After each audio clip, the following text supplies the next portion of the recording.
What's going on, guys? My name is Jericho, and welcome to a special Q&A that I did with my dad when I was at the beach with them earlier this week. Unfortunately, the last minute or so was corrupted, so you only have the audio of that, but the other 15 minutes are good to go. Hopefully you guys enjoy. If you missed the Q&A with my mom, it's a lot longer because we did it live. I'm going to link that in the description below, but without further ado, hope you enjoy. Hello, welcome to it. Last time I had my mom on, now you get my dad. So I think I did a Q&A with you guys like 3 years ago when I was back in Maryland. Do you remember that? At least, or if not longer. Right, but never on camera. So this is my dad. True. And we're gonna go through and do some Q&A stuff. And excuse me for one moment. So obviously we have basic questions, and the first one we're gonna do is a pretty standard one. When I first started making videos, what was your opinion on, hearing me in the basement, yelling, being loud? Like, what exactly did you think was going on, and what was your opinion on what I was doing?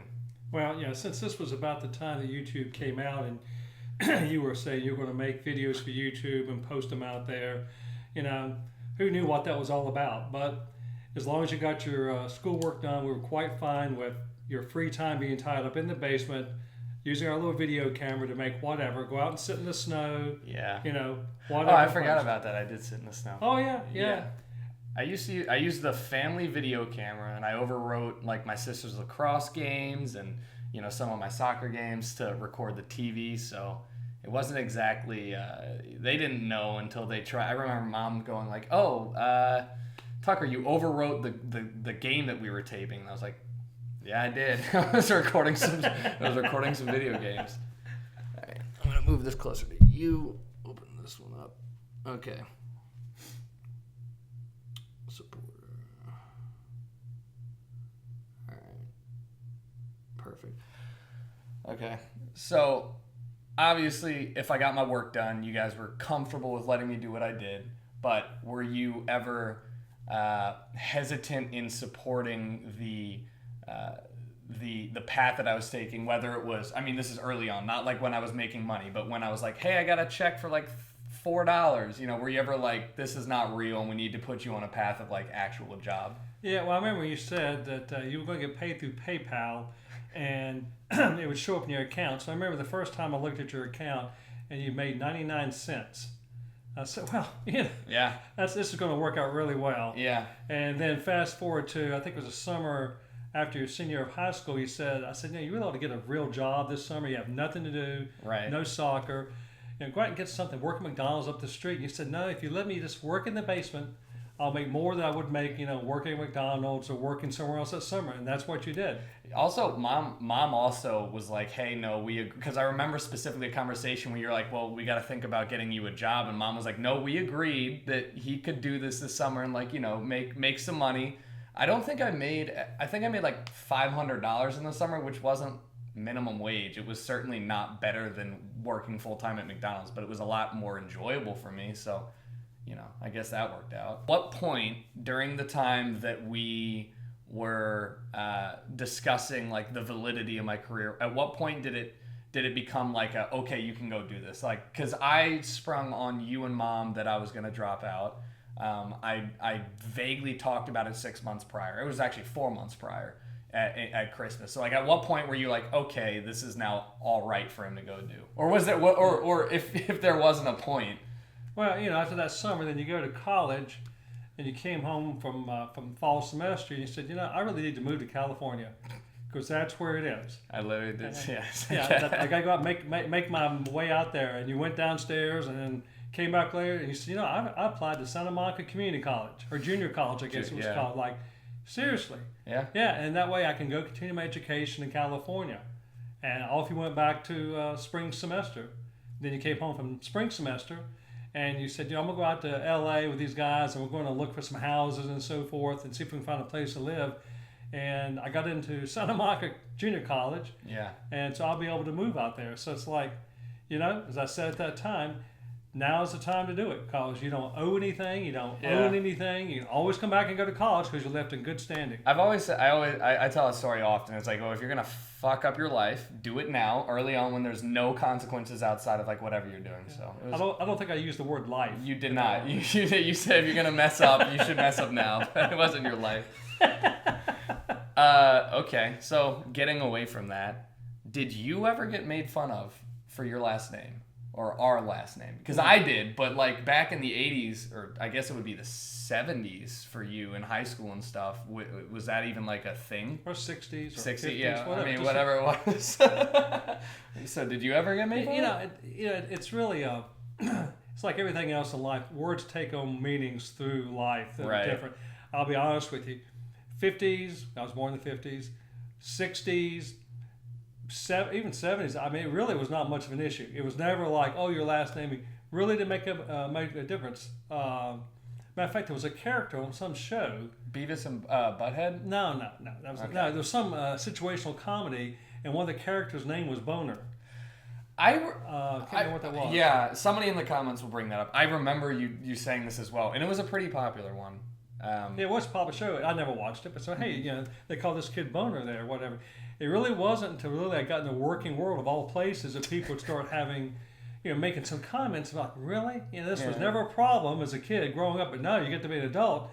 Now you want to, I'm trying to have a job, and it's like Boner. But the worst thing is now, fast forward to today, the problem with that name is certain email systems will cut you out. Yes, they do. I have had to give customers my personal email address to get through their firewall because either they can't send to me or I can't send to them because no matter what I do with Boner, M. Boner, Michael Boner, it just doesn't go through. I don't know if you remember, but I guess it was 7th grade, so we had that tech thing, or that tech class. I could not do, there was a RSS feed, which basically like you set up an email and it would email you back with your school email. It would email you back relevant stories. Set up this RSS feed, but I could not complete it because my school email was wboner, and so it would not accept it. So they gave me an A, but like I had a week of no class because I couldn't do the assignment.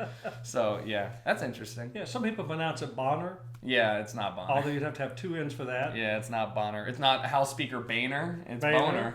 So, French, Bonnet, Yeah, whatever you Bonnet. like to do with it. But it is what it is. It's German. It's German origin. German origin. But American version, 1 N. Of course. Was I a difficult child to raise? I mean, you've only raised 2 kids. Yeah. It's not like you've got a plethora of kids. Choice here. Well, right. We're still raising one, so it's kind of... No, I'm not saying throw my sister on their butts, but like, what was I more of an effort than you thought I would be, or less of an effort? Was I a difficult child? Some people will take sides and they'll say, I'd rather have a girl because they're easier to raise, or have a boy that's easier to raise. The jury's still out on that equation. Yeah. For us, we'll figure it out as it gets a little longer there. But I'd have to say you really weren't a difficult child, to raise. Yeah.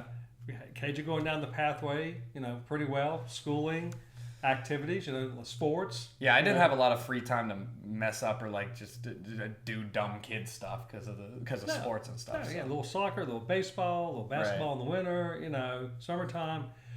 Kept you active. Really not any issues. Don't remember anything. 2 wrecked cars, but that's not your fault.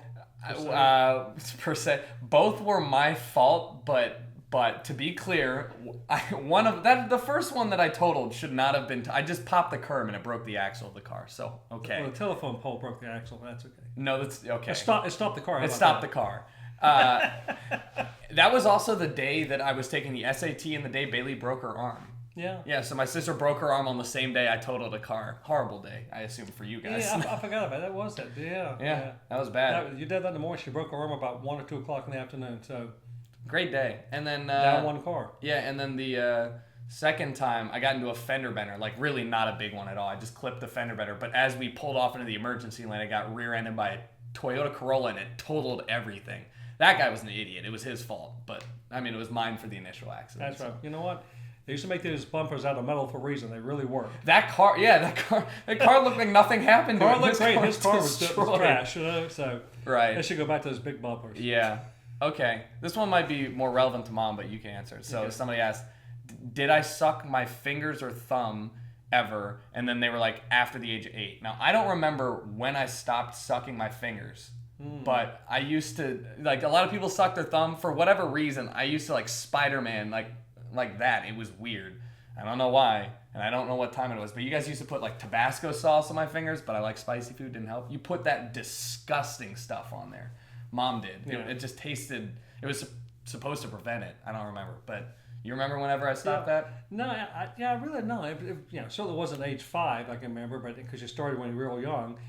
Kids suck your thumb. You did the 2-finger thing, and then also with the eyebrow, it was like a double header. Oh yeah, I used to stroke my eyebrow. It was weird. I forgot about that. Yeah, I remember you were out in the ocean one time, and you were standing there, and a wave hit you. Rather than like fall down and run, you just put your fingers in your mouth, start with the eyebrow. That's what stop it, man. They'll stop the ocean right now. I guess it was a coping mechanism. Had to get you out of the ocean. That wasn't going to work. Stop it away. No. So I don't really remember that because it was just one of those things. You grow out of stage flight. Eventually, quit doing that, and I don't remember why or when, but it just happened. I don't remember the exact reason, but it was according to your mother, it wasn't causing any speech damage, it wasn't causing any teeth damage, so it's your fingers. You can hate on it. Well, my first words as a child, or first words / first couple coherent words, what were they? Yeah, I'll say Dada. Dada? Yeah. All right, I was at your mother may say Mama, but you have to ask her that question. That's what I remember because most kids I think find it easier to do. The Dada. The Dada instead of Mama. Yeah, because I'm not a speech pathologist. Ask her. My mom is, yeah. But I think that comes out easier than the other part of that. Okay. It didn't get much more complex than that for quite a while, though. It was pretty basic stuff. Okay, works for me. So when I dropped out of college and I moved to LA, and I basically, because you used to put we used to have. I was a good student most of the time, but I had some bad grades, mostly in math and stuff. I remember sitting down and being like, well, the only school I wanted to get into was UNC. And I remember sitting down and being like, well, you're not going to be able to go to UNC if you can't get, A's in this course. So when I decided to say, hey, because I went to UNCW with the explicit reason of transferring, 2 years into UNC. So what was going through your head when I was like, all right, I'm done with college for right now. I'm going to just go do this. I mean, besides you're going to mess up, you're going to mess up. Yeah. Well, you got 1 full year in, left on good standings, paid the late bills and so forth, so you could come back if you wanted to there. Could have gone, I guess you could have gone to UNC Chapel Hill maybe if you came back and maybe or you come back to UNC Wilmington. But you left it very cleanly. 1 year in, we didn't know at the time that Santa Monica Junior College wasn't going to be your next. I only enrolled in 2 classes and I dropped out of one of them I enrolled in 3 and I dropped out of 1, and then 1 was online, 1 was in. We didn't show up for the first day of class. No, I showed up, but then they were like, "You need this book," and I was like, "I'm not buying this book." Okay. I mean, not that that's a better excuse than this. I'm not buying the book, but yeah. So. Yeah, no. So who knew it wasn't going to come out and go work out? But again, anybody at that age would say, hey, now's the time to take the opportunity, take the risk, because you don't owe anybody anything. When you get a mortgage, you get other stuff, you get kids, much harder to make that change and that leap. So definitely time to go do it. I'm totally supportive of it. Yeah, which was surprising to me. I was super nervous calling me like, I'm actually done, by the way. Like, this is seriously, I'm not going to college next year. Because the whole discussion has always been about college and here's what you're doing and here's like the best way to do it. So yeah, well, there's nothing quite like taking you out to the airport. You had a satchel, you had a backpack. I had literally it was like I was going away for 3 days. I had your old Jimmy V bag and a backpack, and I was like, all right, goodbye. Yeah, going through security there and coming out the side like, okay, well, I'll see you in a couple months. Hope it works out for you. It's like I hate using the word fame, but notoriety. Has my notoriety in any way, shape, or form ever negatively affected you? Because you told me a way in which it at least came in, with the Verizon store, so we can talk about that after. But did it ever negatively affect you? No, I wouldn't say so, because obviously only a certain segment of the population knows, about these segments of business, about the gaming business. Right. If you're not involved with it as a family, if you're not playing games, you don't understand all the underworld stuff that goes on with the conventions and the tournaments and so forth. It's another whole world out there. Yeah. The only people that can relate to it are people your age in their 20s and their teens. Say, hey, I play video games. I know Call of Duty. I know League of Legends. And, I play these games. And, I'll watch, Twitch, and I see these people. And then there's recognition there. For people, the parents, it's like not a clue, no idea. I'm shocked if I run anybody over 30 anywhere that's like, oh yeah, I play video games I know what Twitch is. I know what Twitch is or whatever. I get out the phone. Here's the Twitch icon. Yeah. YouTube. Everybody knows YouTube. I think we've got past that point now. That was a big hurdle. A lot of cat videos out there. People watching. So got through all this stuff at the Twitch and the gaming. Just people blown away. They have no idea. So no, never negatively. but people do recognize you at times when it comes up. Like, oh yeah, watch your son. Right. Yeah. So what happened at the Verizon store? So you were going to get a phone activated, and the guy started talking about gaming. Yeah. So yeah, you go to the store, get these phones work. Always a real odyssey. And so I'm talking to this guy, and he's waiting for another guy to come help him in there. So we're talking, and somehow he got to talk about video games and playing those. Hey, you play Call of Duty, you play League of Legends? Yeah. We ought to check out my son. I'll be honest with you, I carry cards. I won't call them business cards. They were big. You have my old business cards, but I used to give you because you get 500. I give them 250 or 200 when I come back home. Yeah. So I give them out to people. Say, hey, check this out. Yeah. And with some caveats, how old is the kid watching? Or if you're an adult, okay, fine. Yeah. So I give this guy. So the other dude comes back there and help me. So can let's work on this phone. And the guy I'd been talking says, hey, do you know this guy? He says, yeah, we're just watching his videos at lunchtime. So this is his dad. Yeah, small world. Yeah. So occasionally there's some recognition out there that people are actually watching these YouTube videos or watching gaming and it happens and watch this universe or watch certain personalities. Yeah.